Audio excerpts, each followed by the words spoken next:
Kuna hii video ya kina mama ambao wanaonekana ni wezi wamekamatwa Kariakoo katika duka la nguo, na hapa wanaonekana walikuwa wameficha nguo na mwisho siku wameshtukiwa na wamekamatwa. Sasa walikuwa wakipigwa. Kuna baadhi ya watu wanasema waachilie usiwapige, wengine wakisema kwamba bana wapigwe kweli kweli kwa sababu ni wezi.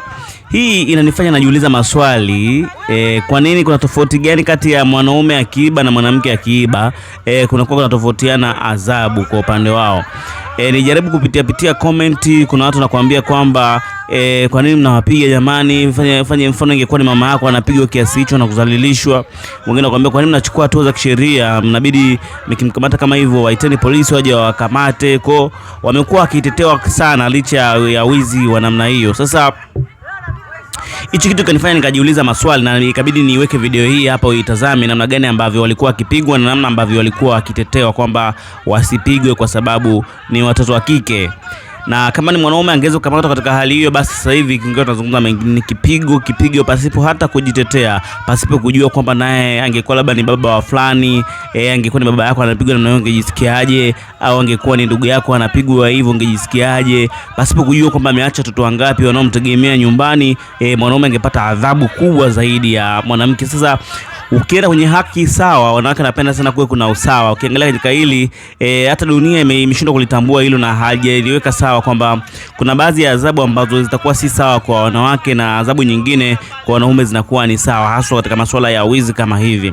Na nikupe siri, hii ni vitu ambavyo vimeanza kufanyika kwa miaka sasa hivi kwa sababu watu wamegundua njia pekee ambayo unaweza kaiba na ukanusurika basi ukimtumia mwanamke kwenda kufanya wizi, pengine anaweza isiwe rahisi kuuliwa endapo mambo yao yakienda vibaya. Wakasema kwamba mambo yakienda kombo basi hata ukikamatwa basi asilimia za kufa zinakuwa chache. Tumeshuhudia matukio machache sana ya wanawake wezi kukamatwa na kuchomwa moto. Hakuna, naweza nikasema hivyo, ni mara chache sana yanatokea. Hivyo basi kama una mpango wa kusuka wizi, unataka ukaibe, basi ili kuweza basi kufanikisha hilo swala, unaweza kumtumia mwanamke na kuwa si rahisi kuweza kuzaniwa kwamba ni mwizi, na hata kitokea kakamatwa basi maisha yake yatakuwa yana uhakika, yani anakuwa na uwezo wa kuishi tofauti na mwanaume anapofanya tukio la wizi. Akikamatwa basi asilimia za kufa ni nyingi zaidi au kudhurika zaidi, kwa sababu anapewa adhabu kali, watu wanakuwa na hasira zaidi. Nikawa najiuliza pia maswali mengine, inakuwaje mtoto wa kike, mwanamke, mama, una mikono na miguu, unakwenda kuiba, labda umekosa kazi za kufanya au hakuna njia nyingine ya kufanya ili uweze kujipatia kipato, ama pengine ni tamaa zinaweza zikaingia, na ndio maana wanakuwa wanafanya mambo kama haya ambayo si mazuri, wanaiba nguo. Na ni matukio mengi sasa hivi Kariakoo yalitokeza wanawake ndio ambao wanakamatwa wakiiba nguo. Pengine tujiulize kwamba ni tamaa zimewapata ama ni umasikini, wanajitafutia pesa kwa njia hiyo ya wizi kama ilivyokuwa kwa wanaume ambapo wanapambana kwenda kuiba. Hii tabia imekuwa ni ya kutisha sana na inazidi kuongezeka, na ni mbinu ambazo wamegundua kwamba mimi ni wa kike, hata nikikamatwa basi nitapigwa.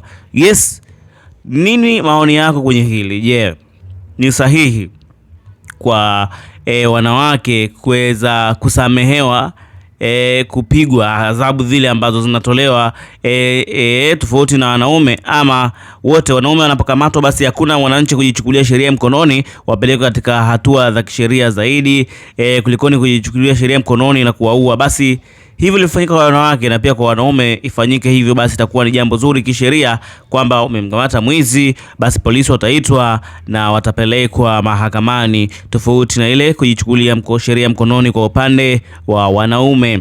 Lakini wanawake, kuna namna moja nyingine, basi mnabidi mbadilike katika hili na mlitazame, mpambane bwana, mtafutie pesa kwa jasho lenu, kwa sababu pale unachukua mali kwa mfanyabiashara mpambanaji ndio unajitafuta, unakwenda labda kuvaa, unakwenda kuuza, hii inakuwa sio sawa. Weka maoni yako hapo kwenye hili. Je, wewe una maoni gani? Mimi ni Steven Kamil na hii ni Sports Online TV. Hivyo basi usiache kusubscribe, kulike, comment na kushare ili wa kwanza kupata update na makala.